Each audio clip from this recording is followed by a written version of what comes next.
Tirumala TTD board సమావేశంలో chairman BR Naidu ఆధ్వర్యంలో కీలక నిర్ణయాలు తీసుకున్నారు. మొత్తం 72 అంశాలపై బోర్డు సుదీర్ఘంగా చర్చించింది. భక్తుల సౌకర్యార్థం 6,31,00,000 రూపాయలతో క్యూ లైన్లు, షెల్టర్ నిర్మాణం, కుమారధార వద్ద డబుల్ లేన్ వంతెనకు ఆమోదం తెలిపారు.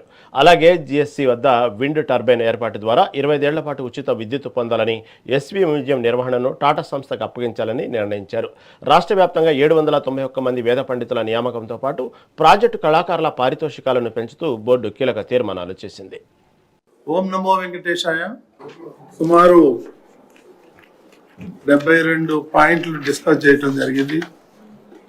అందులో కొన్ని మీకు వివరించే ప్రయత్నం చేస్తాం. తిరుమలలో ఎస్ఎస్సి టోకన్లు కలిగి ఉన్న భక్తుల కోసం అల్వార్ ట్యాంక్ సమీపంలో శాశ్వత షెల్టర్లు, క్యూ లైన్లు, టాయిలెట్లు నిర్మించేందుకు టెండర్లు పిలిచాం. దానికి ఆమోదం తెలపడం జరిగింది. తిరుమలలోని కుమారధార, పసుపుధార డ్యాములు మరింత పటిష్టంగా ఉండేందుకు డబుల్ లేన్ వంతెన నిర్మాణానికి 2.77 కోట్లు మంజూరుకు ఆమోదం. తిరుమలలో గ్రీన్ ఎనర్జీ అభివృద్ధి చేయడంలో భాగంగా జిఎన్సి సమీపంలో 800 కిలోవాట్ల విండ్ మిల్